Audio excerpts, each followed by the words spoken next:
Michael Jordan is not only the best basketball player, but he's the most exciting basketball player to ever play. Tatum fires away, pumps it in, 51 for Jason Tatum. The Big Three NBA podcast is powered by Prize Picks, the exclusive daily fantasy partner of the CLNS Media Network. Welcome to another edition of the Big Three NBA podcast. I'm your host, Sherrod Blakely, joined by the one, the only, Vincent Goodwill of Yahoo Sports. What's up, V? How you doing? What's going on, Sherrod? How you doing, man? Can't complain. I mean, I'm doing good. I'm not doing like Celtics good, but I'm doing pretty good, though. As Vinnie knows, you all know the Celtics, the 2024 NBA champions, bringing that Larry O'Brien trophy back to Boston. Got the duck boats ready to roll out any minute now in Boston as the celebratory continues for the Boston Celtics, bringing home their 18th NBA banner and all that good stuff. And Vinny, as someone who I know was there at the games, just what were your impressions of the Celtics, as they made this run through the NBA regular season and ultimately were the last team standing? I mean, part of it was a math equation, right? Like, we're going to take more threes than you, and that part can be really demoralizing if you think about it. Like, I compare it to almost, they're playing well, you're playing well. You're making threes, they're making twos. They feel like they're playing well, and all of a sudden your lead goes from 5 to 12, and they can't figure out why. Like, that mentally, does something to people. And I felt like Boston was more committed to being themselves and playing like themselves than any other team this year. Like, that contributes to the net rating. Top 5 offense, top 5 defense, one of the best offenses we've ever seen, even though it didn't necessarily look like it. And I just think when you have a 64-win season and nobody gets close to 60, that says a level of consistency. That speaks to a level of identity. And then going through the playoffs, losing only 3 games, you can say a lot about who they didn't play, but we've seen plenty of teams trick around against, undermanned ball clubs. So I don't take anything necessarily away from the run. I think that they were as impressive from day one to the end of the season as any team in the league has been over the past few years. And I give Joe Mazzulla a lot of credit because he... Wait, you say that again? What? I know, crazy, right? Crazy, right?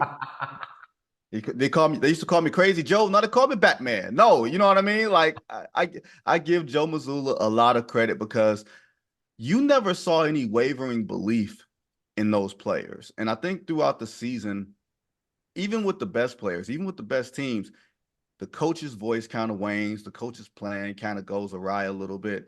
I never saw any deviation from that, and maybe it was some of his quirks, or maybe it was just the way that he was a hard driver and maybe hard to get sometimes, and you never knew what way he was going to come into the building. But I felt like the team was as committed to him as he was committed to the team. And when you have something like that, you might have something really special. That felt like an apology cam moment right there, V. I felt that apology. I felt the love there. What am I apologizing for? Well, one of the things, V, I wanted us to just kind of, again, just go a little bit back before we get too far into the future, into the present. In that game 5, you had Tatum with 31, 11, and 8.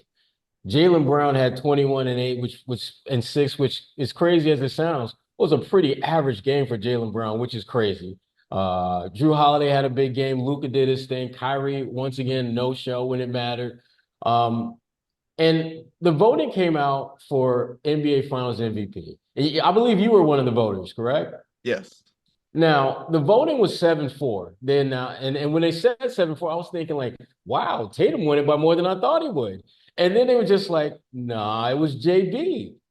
You voted for Jaylen Brown. Yes, I did. Tell me what separated your vote for him versus voting for Tatum. And again, full disclosure and transparency, my boy, our colleague, Gary Washburn, once again found himself going against the grain. He voted for Tatum. You're not surprised by Gary Washburn doing that. No, and I put it like this. I think for me, it was an easy choice, but I could understand why someone, I think it was Malika, I think it was Doris Burke. I know Gary was one. I forgot who the 4th person was that voted for Tatum. I don't think it was like out of the question that someone votes for Jason Tatum. But for me, Sherrod, I didn't look at game 5 as this critical, game. Mm-hmm. I looked at it as you're up 3-1. Like, the series is pretty much in hand. Like, we know who the best team is. We know how we got here. Now, how we got here was Jaylen Brown. Jaylen Brown was the guy who was defending Luka Doncic 94 feet, tiring him out, beating him up, getting him frustrated, and then carrying a load on offense. Like, it's very rare that you see someone guard the other team's best player, and then he's responsible for being 50% of your offense on given nights. You know what I mean, Sherrod? And not just scoring, but having to initiate offense. It was some of those games where he had 8 assists. Like, we didn't know that Jaylen Brown could pass the ball, let alone dribble with his left hand. You know what I mean? And when I think about the moments of this series, the moments where the series hung in the balance, I thought of Jaylen Brown.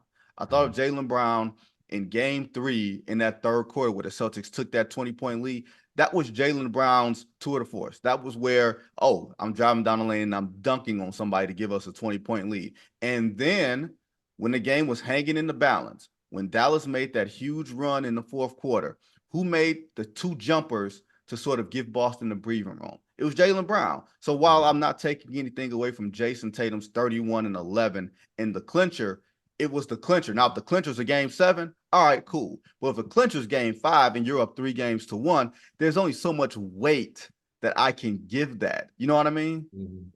Yeah, I do. And the thing that surprised me, the reason why I thought Tatum was going to win, because I agree with you. I thought if you're looking at the Eastern Conference Finals, excuse me, the NBA Finals in its totality, Jaylen Brown to me was a kind of a no-brainer.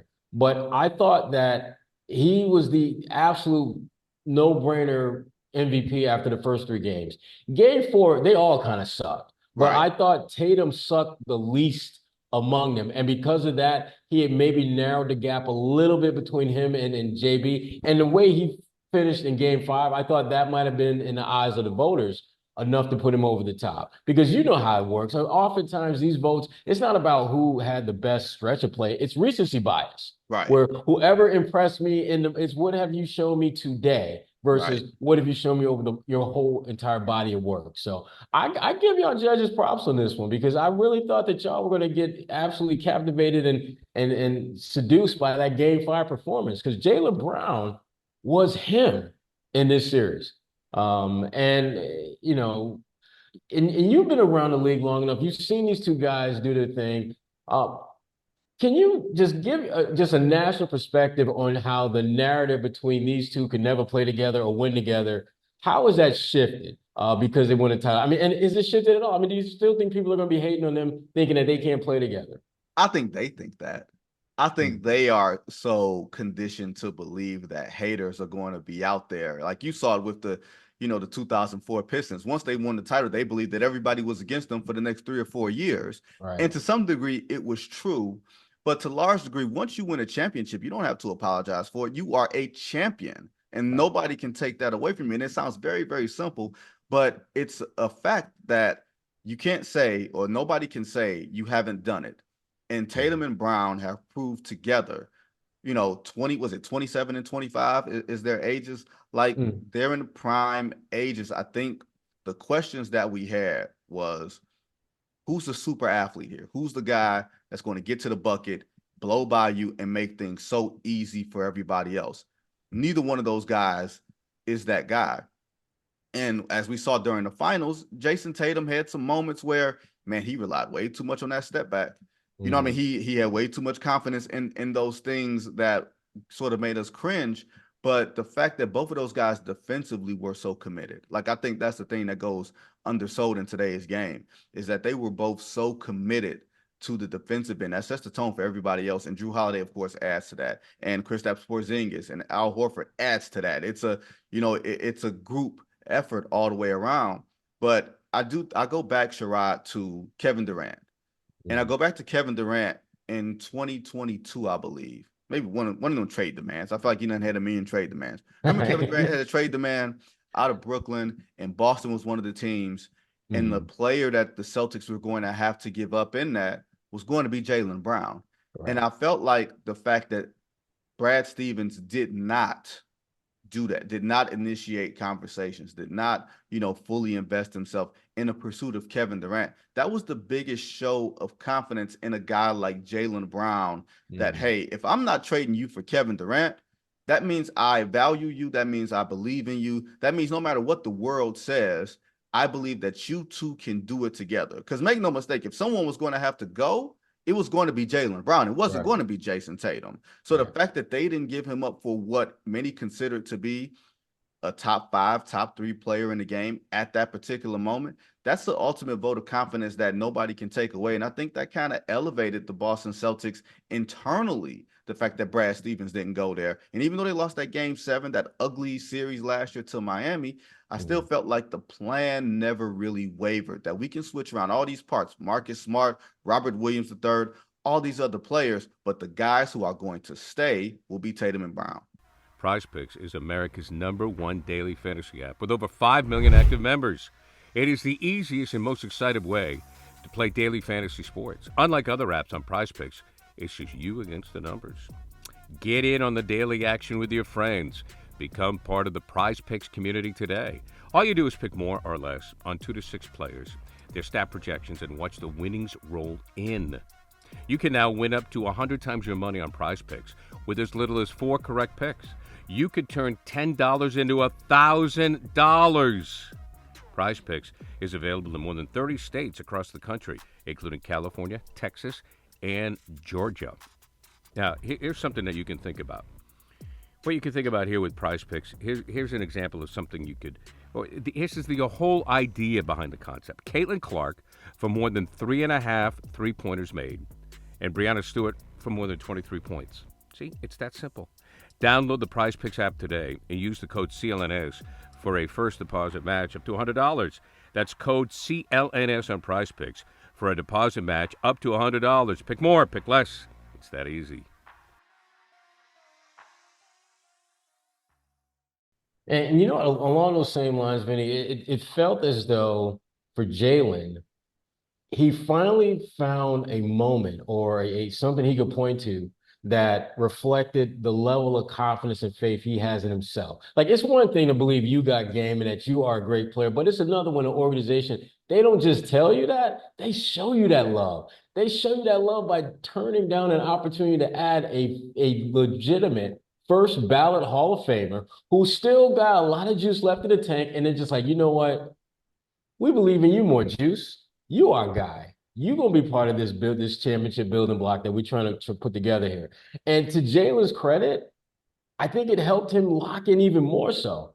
Because now all of a sudden, he wasn't just playing with a chip on his shoulder because no one believed in him. He was playing with a chip on his shoulder because this organization has said, we believe in you in a way that no one else will. Because we're literally we're passing on an opportunity to add a guy in Kevin Durant who I think we almost agree is a generational talent. We're not going to see a 7-footer who can shoot like Kevin Durant do the things that he do in our lifetime. And the Celtics are like, that's great, but we got Jaylen, and that's going to get it done. And he rewarded that confidence with a tremendous showing in the finals. But the one thing I'm curious to get your take on, though, because it's something that has always been part of the Jaylen Jason debate. It's who's the alpha? Who's the number one? Who's the number two? And it seems that we all just kind of crown Tatum as that guy. But there might be some changes in the kingdom based on what we saw in the finals, or at least the perception of how things are. What's your take on just that whole Tatum, Jaylen, who's number one, who's number two? Doesn't even matter. What's your take on that? I think when you look at whose game has risen over the past couple of years, it's clearly Jaylen Brown's, right? Jason Tatum started off, even though he came in a year later, Jason Tatum started off at a higher starting point.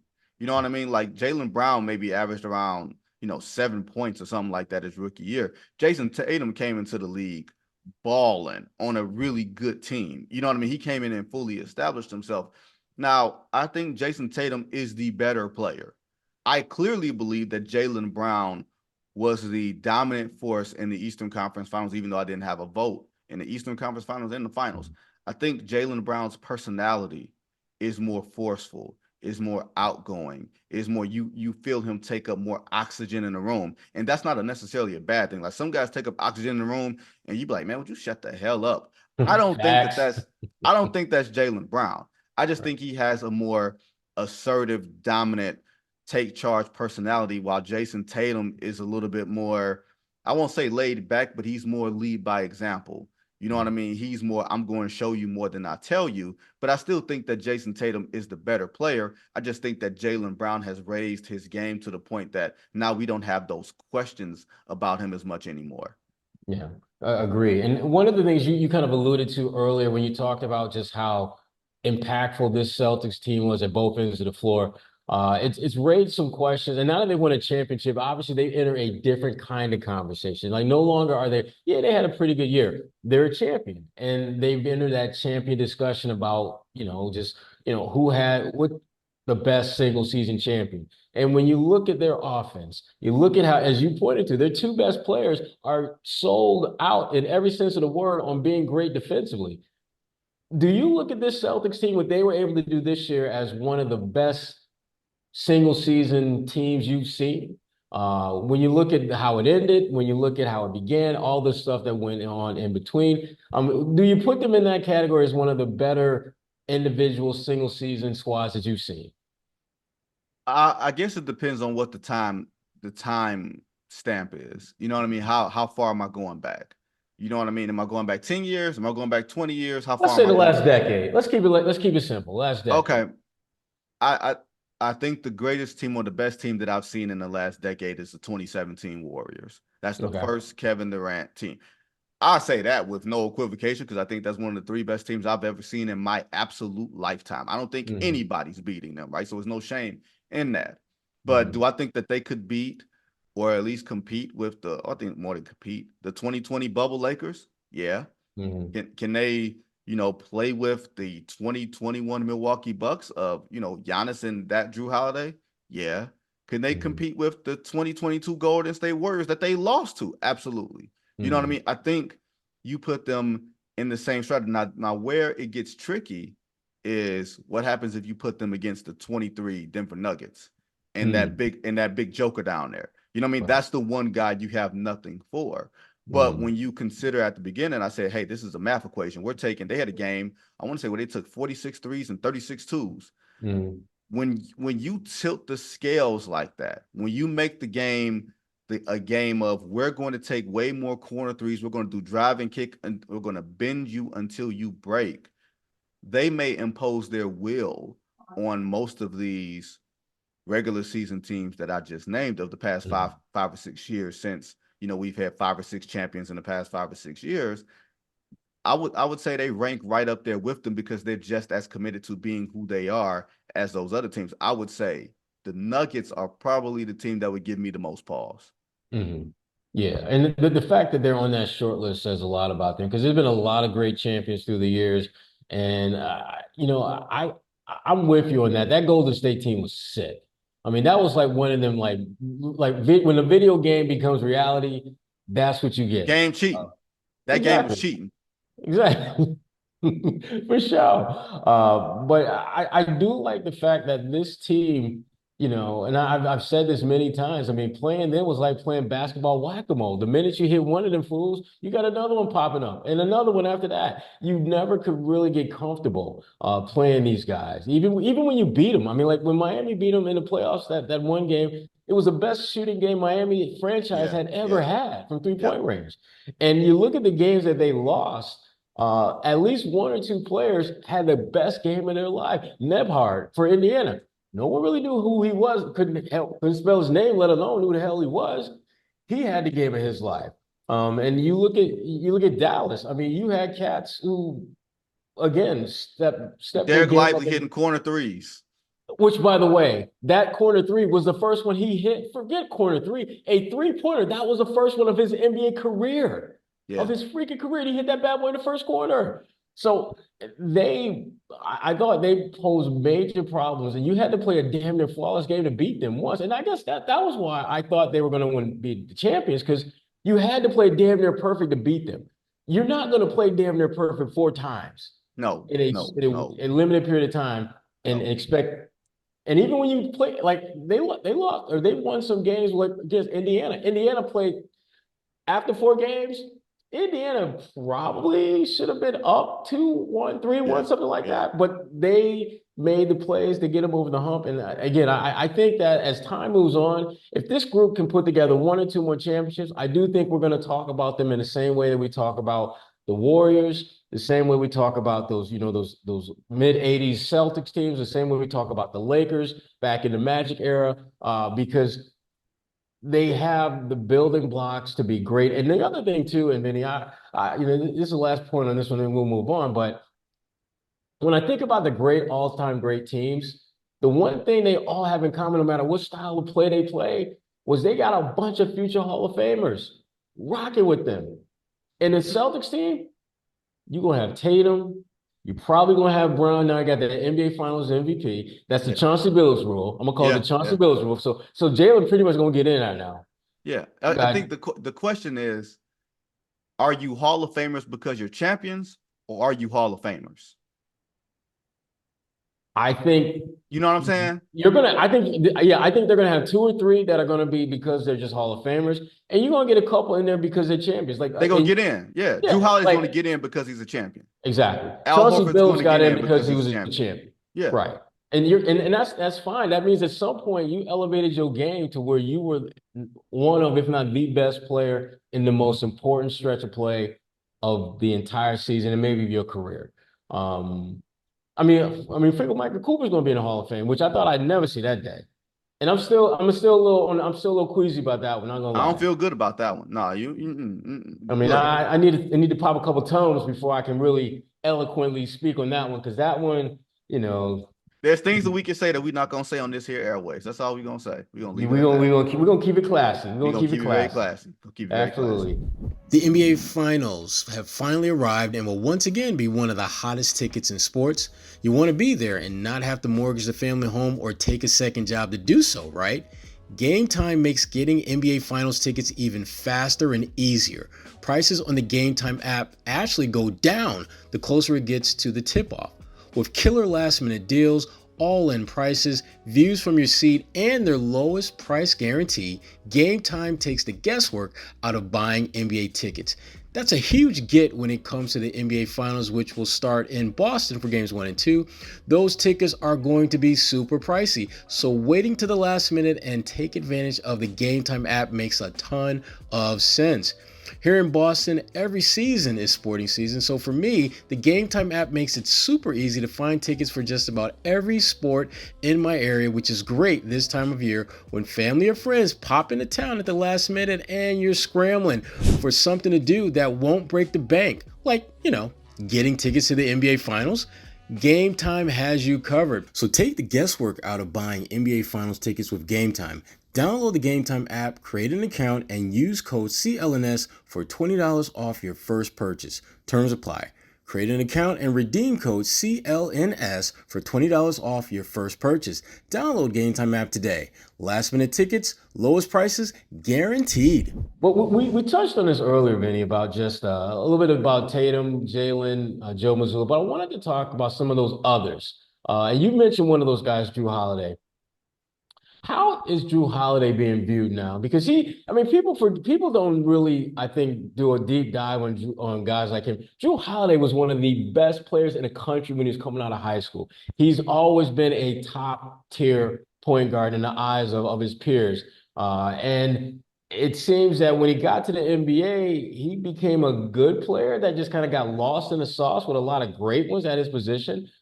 What has this championship, do you think, done to the Jrue Holiday narrative going forward? I don't know if it's done anything, because I feel like he's always been respected, and he's always been a guy that you wanted on your team. And if you didn't have him on your team, he was going to give you a bad night. You know what I mean? Like that, like he's like a cornerback who's just going to travel, and you trying to get away from him. And next thing you know, you lining up and he's standing across from you, staring at you in the face, and you're like, shh, I can't get away from this guy. Right. I think the beauty of this Celtics team is that if you needed Jrue Holiday to be your second best player, like the Milwaukee Bucks did, the Milwaukee Bucks needed him to be their second best player behind Giannis. That's where they came up short. You know what I mean? Like, he didn't have the most sterling playoff performances post 2021, mind you, right? They depended heavily on him. But in Boston, he could be their fourth best player. And there's a huge difference between being your second best player, which means you got to bring it every night. Like, you have to be 100% balls to the wall, both ends of the floor every night, and being your fourth best player, which means, wait, there's 3 guys better than me on this team. That means that I can do what I do in this basically puts us over the top as opposed to us sort of just keeping us from capsizing. And I think he's in a perfect situation, especially at his age. He's been in the league since 2009. Like, we assume these guys are going to play forever. You know what I mean? And these guys, it's incumbent upon teams to find players at the right points in their career. And Jrue's at the right point of his career where his ego isn't going to be so inflated that he's going to be disrespected by being the fourth best player. He's going to plug and figure stuff out. And then, yeah, Porzingis is out. Okay, I'm your third best player. You know what I mean? Like that sort of thing. And I think he can handle that weight. And I think he was very comfortable with Brown and Tatum being the headliners and him basically hounding you on defense, figuring out how to exploit the spread floor on offense, and figuring out pretty much how do I fit in on this veteran ball club. And I think he got certified in 2021. I think he cemented himself this year. Yeah, and the thing, I go back to something Derek White said, a few weeks ago, and about how when Jrue came in, Derek was like, he could easily have come in big time and us saying, yeah, I got a championship, listen to me, do what I say because I know what I'm talking about. And he was just trying to get in where he fit in. And that for the players was just like, oh, he's like us. He's just like us. He's just trying to get that chip and do whatever he has to do in order to make that happen. It's very unusual to see a player with his skill set, his accomplishments come into a situation where you had something that they clearly wanted. They wanted that championship wisdom that you bring to the table. And for him to just be like, I got that, but I'm not just going to slap it in your face and drown you with it. I'm going to give it to you how you need it. And if you need me to do a little something different, I'm going to do a little something different. And the other thing too about Jrue, I didn't realize this until like actually standing next to him and talking to him. The dude is big. Jrue is low key jacked. Yeah. Yes, and he may have pound for pound the strongest core of anyone in the NBA. To me, the moment where it really hit me was when they're playing Indiana. Miles Turner gets the ball on the block, and Jrue switches over on him because he was wide open. In a matter of 3 seconds, Miles Turner went from the block to out of bounds. He literally got his ass moved from the block out of bounds. How in the world does a 6'3", 6'4" guard move a 6'10" center who Miles Turner ain't no weakling. We ain't talking about Darko Milicic 2.0. We talking about a guy with some meat on his bones. And I saw Joel Embiid have trouble getting to the spots when Jrue was on him. And I'm thinking like, damn, he could probably do this all the time if he really needed to, but he doesn't. They don't need that from him. And his ability to recognize when he needed to be that dude and when he just needed to kind of sit back in a cut and chill was great to see. And the other guy I wanted to talk to, and then we can move on from it, is your boy, Kristaps Porzingis. Full confession, this would be the apology cam moment for me. I did not think he would be as helpful to them as he was. I thought defensively that he would be trash. I thought that offensively he would not fit in because he'd want to have more of a role. And yet he comes in and he's just like, I'll be your third or fourth best player. I'm cool with that. A role that he's never been asked to play before. He's always been either that guy or next to the guy. And it was clear to me, and I think to many people, he ain't built to be that guy. And I look at a guy like Kyrie Irving, who, again, incredibly talented, but it's not a coincidence that the best versions of Kyrie we've seen, there's been a LeBron or a Luka in the building. And Kristaps, and again, no hating on him, but when you're getting paid like face of the franchise money and they're asking you to be the third option, I can't be mad at you. Well, not just that. He was asked to make it work in Dallas with Luka. That clearly didn't work, whether it was on the floor or personality issues or whatever it was. Like, okay, I can't be 1A or 1B rather. In New York, we saw what happened there as a young guy trying to, grow into that spot. It didn't happen there. Then you start losing and you go to Washington where you're balling, but it doesn't matter. I think that's why nobody cares. So the fact that you could get over yourself as you've played all these different roles at this point in your career. Like, I think if this had happened 3 or 4 years ago, you get a different Kristaps Porzingis. Maybe you get a better player. Maybe you get a healthier player, but you don't get a better fit because maybe he's trying to elbow room his way into some level of hierarchy. But because he's been at all those other different stages, Sherrod, he was okay with playing the role. And, like I know in Boston, there are 2 fan favorites, Kristaps Porzingis and Peyton Pritchard. RVC, damn it. I'm gonna let you slide. I'm gonna let you slide as my boy Joe Mazzulla would do. He'd let you slide. I'm gonna let you slide with Did that. Joe let Joe didn't let me Joe created Nah, a firestorm.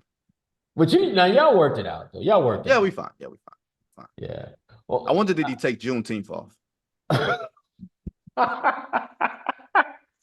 I hate you. I hate you. I hate you. I hate you. I'm leaving on this note. Before we go though, I want to get your thoughts. I mean, obviously the Celtics, they're the champs. Everyone is going to be gunning for them, next season. Who are the biggest threats you think to the Celtics in the East? And I know that, teams still can, rejigger their rosters and all that, but just based on how teams are assembled at this moment, who do you think presents the biggest threat to them in the East? I'm very curious what the New York Knicks do, Mm, right? Because I feel like if you have the wings to keep up with Boston, like now it's becoming the wings league, where mm, whether it was Kawhi Leonard in his prime or Kevin Durant in his prime or LeBron in his prime, now you got two 26 or 26 and 28 or whatever their ages are going to be. You have to find guys who A can defend them and B guys who can attack them. So what if that's OG Anunoby plus one? You know what I mm, mean? In New York with the Knicks. Like I don't trust the Philadelphia 76ers because I don't trust their makeup, right? Now, granted, I didn't trust the Boston Celtics makeup to some degree, Sherrod. So maybe they follow the same blueprint, but they've never gotten as close as the Celtics have gotten.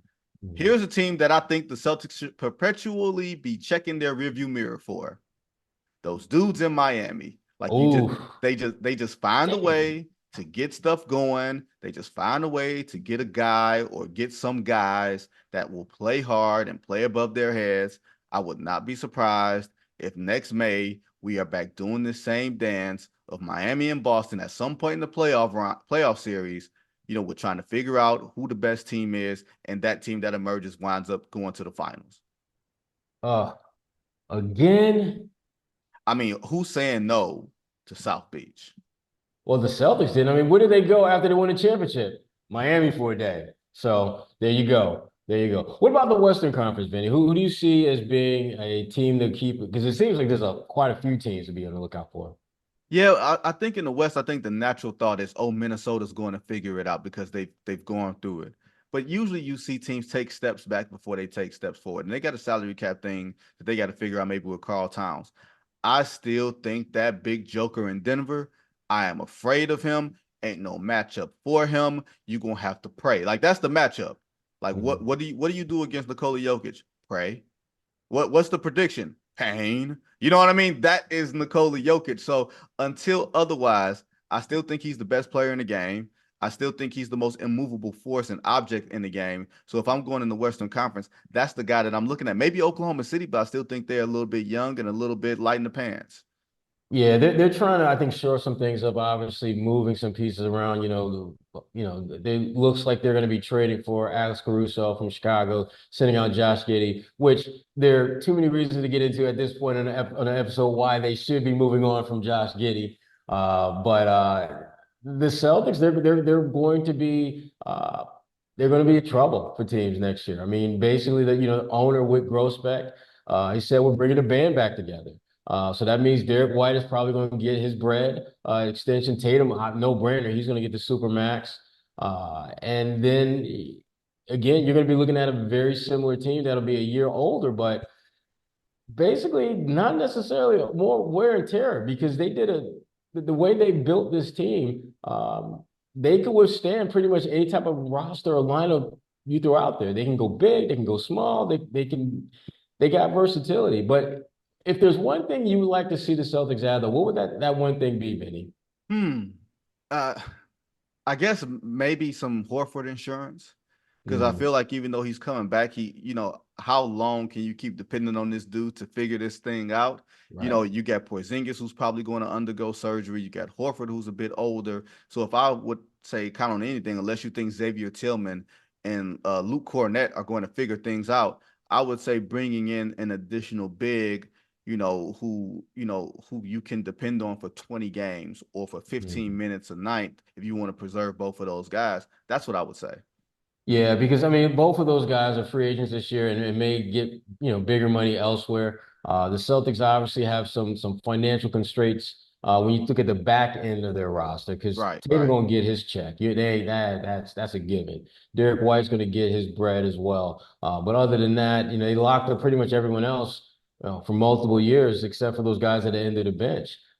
So it'll be interesting to see, definitely. But the Celtics will definitely be in the mix, and the same can be said for my good friend Vincent Goodwill Jr. of Yahoo Sports. Vince, once again, thanks for coming on the Big Three NBA podcast. Always a pleasure, my friend.